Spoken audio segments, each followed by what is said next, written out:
Boa tarde, pessoas. Estamos aqui para conferir o gabarito do último exercício, que foi enviado no dia 5/8. Um exercício que continha questões sobre concordância verbal e nominal. Concordância verbal e nominal foi um assunto que a gente viu no início do ano. A gente teve uma aula sobre isso e quando nós começamos a usar a plataforma e o WhatsApp, eu mandei um arquivo de PowerPoint com slides e explicações sobre concordância.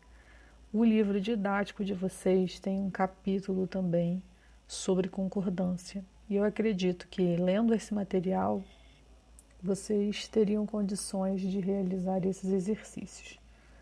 Então vamos lá. A primeira questão, ela tem um enunciado com 2 períodos. O período é aquele conjunto de orações que encerra no ponto final, não é? A questão diz assim: no segundo período há uma infração às normas de concordância verbal. Reescreva-o da maneira correta. O segundo período começa em a polícia desses países. Então é só sobre esse trecho que a gente vai prestar bastante atenção e tentar buscar aí qual foi a infração à norma de concordância. Então, lembrando, né, a norma geral de concordância verbal é que o sujeito precisa concordar com o seu verbo.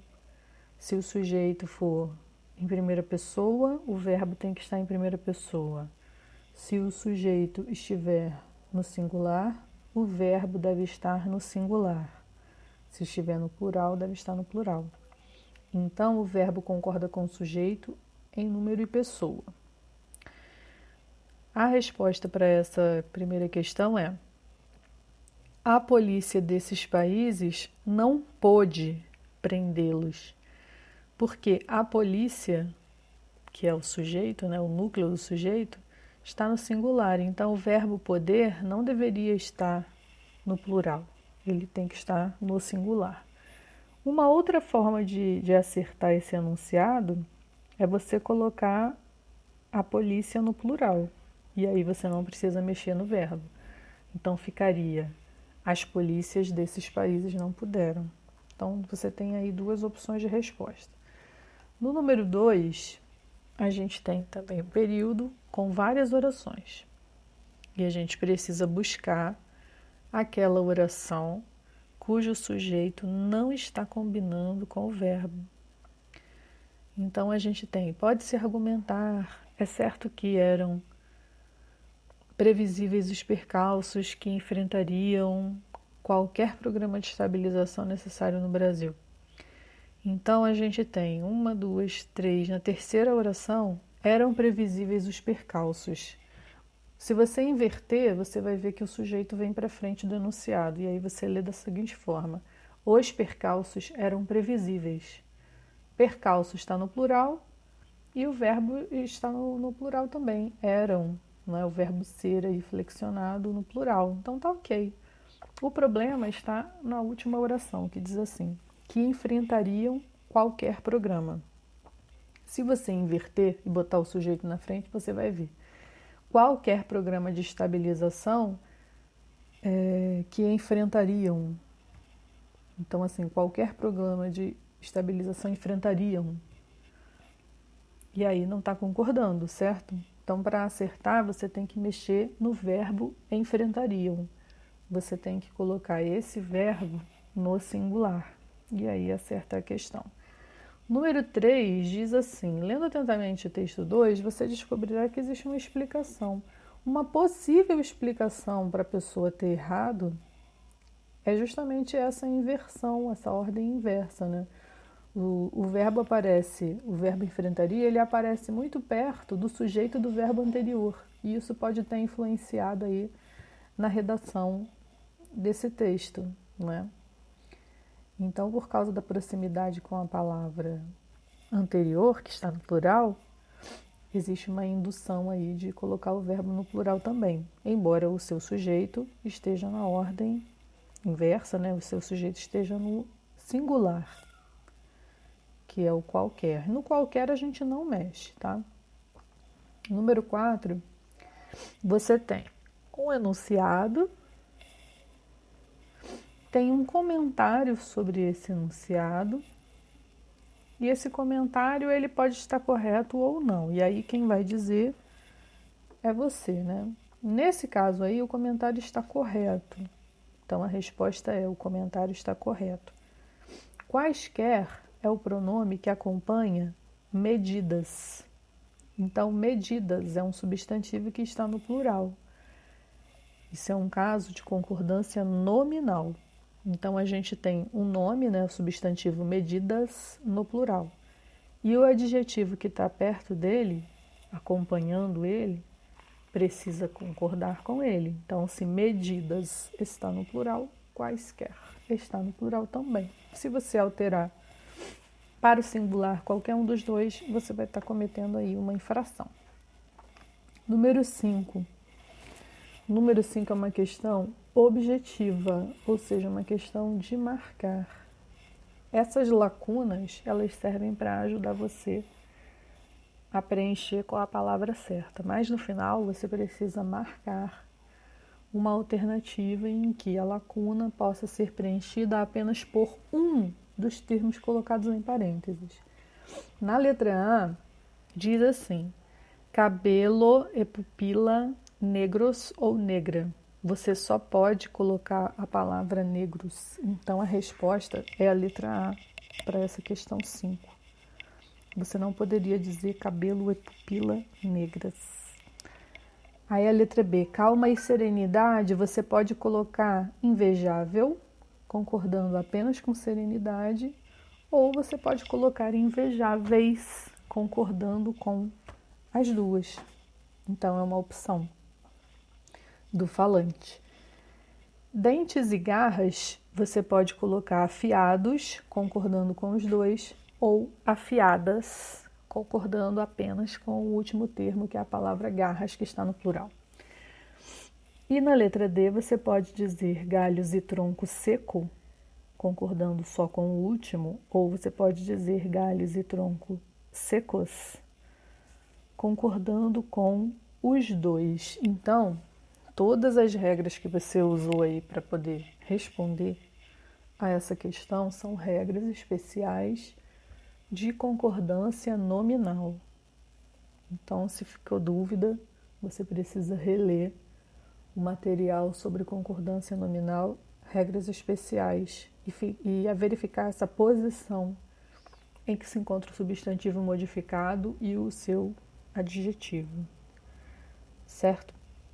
Essa questão ela é interessante porque a gente vai ver aqui na língua portuguesa os plurais de dois termos, né? Duas palavras com gêneros diferentes, ele vai sempre para o masculino plural. E aí existe uma discussão, né, atual a respeito da linguagem, né? Da gente retirar marcas, né, possíveis marcas de sexismo, né? Ou machismo, digamos assim, na linguagem, e os plurais eles têm muito efeito assim, sobre essa discussão, mas isso seria uma discussão interessante para a gente ter presencialmente, né? Para a gente se colocar nossas opiniões e fazer uma avaliação melhor, que é um outro assunto, né?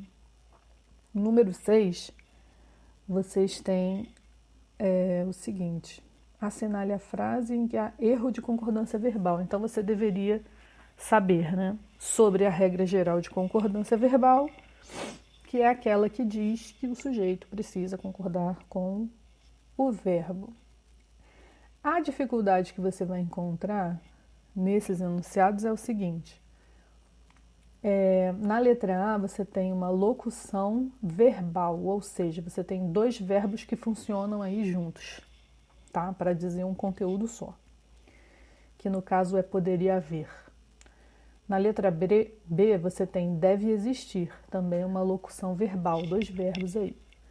Na letra C, você tem o verbo chover, que ao mesmo tempo que é um verbo que indica um fenômeno da natureza, e aí você não deveria flexionar ele, porque não tem sujeito, é um verbo que também é usado metaforicamente com o sujeito, não é? Que é o caso aí da letra C, chover papel. Chover papel não é chover chuva, né? É diferente, tem um sentido metafórico. E na letra D, você tem um caso bem interessante que você pode ter estudado quando leu sobre as regras de concordância verbal, que é, você tem a palavra ou, e essa é uma conjunção exclusiva, né? Alternativa, um ou outro escravo. Quando você diz um ou outro, é porque você precisa fazer só um dos dois, né, no caso. É que vai ser sujeito do verbo conseguir. E aí é conseguiu liberdade, né? Então, quando você diz um ou outro, é porque um apenas conseguiu, por isso o verbo fica no singular. Se fosse um e outro, e aí você soma os dois, o verbo poderia ir para o plural. Então, a resposta para essa questão 6 é a letra B. Deve existir. Por quê? Quando a gente usa o verbo existir, esse verbo precisa indicar plural, concordando com o sujeito, né? No caso aí seria problemas. Então a gente tem que colocar na locução, o primeiro verbo ele carrega essas informações de plural ou singular. Então por isso que deveria ser devem existir. Você falar deve existir é um erro. Então o número 6 é a letra B. A questão do Enem, a resposta certa é a letra B. Essa é uma questão do Enem do ano de 2011. Está bastante distante da gente, mas é uma questão muitíssimo interessante, porque ela fala de variação linguística. Então, a minha proposta é que a gente, quando retornar com novos conteúdos, a gente faça essa revisão de variação linguística. Variação linguística não é um assunto necessariamente do terceiro ano do ensino médio, embora venha aparecendo, né, bastante nas provas do Enem desde 2009. Então é um assunto bastante importante para quem vai prestar vestibular, para quem tem interesse nisso. Então eu prometo que a gente vai fazer aí para frente uma revisão. Esse conteúdo normalmente é da primeira série do ensino médio. Lá no primeiro ano, provavelmente você estudou variação linguística e em alguma série do ensino fundamental você também deve ter visto alguma coisa sobre variação linguística. Então, o texto da questão é um texto de uma teórica, de uma gramática chamada de Nakalu.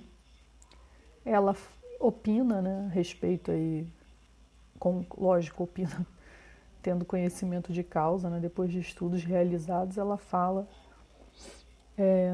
sobre um comportamento do falante, né? Então, por isso que a letra B é a resposta correta. Então, considerando a reflexão trazida a respeito de multiplicidade de discurso, verifica-se que, letra B, falantes que dominam a variedade padrão do português demonstram usos que confirmam a diferença entre a norma idealizada e a efetivamente praticada, mesmo por falantes mais escolarizados. Então, tem muitos termos aí que de repente podem confundir vocês, mas não é nada muito complicado não. E quando a gente for fazer essa revisão, isso daí vai ficar muito fácil e muito tranquilo para vocês, tá? Então, falante da língua é aquele que fala a língua, no nosso caso é a língua portuguesa, que dominam a variedade padrão, são aqueles falantes que conhecem muito bem a língua portuguesa, né, falam e escrevem muito bem o português, e aí eles demonstram usos diferentes quando estão praticando a língua, né? E aí mais tarde a gente fala um pouco mais sobre isso. Um abraço para vocês, bom final de semana, beijos para todos, não deixem de fazer as tarefas, nem de marcar a presença de vocês, isso é importante para vocês. Um abraço para todo mundo.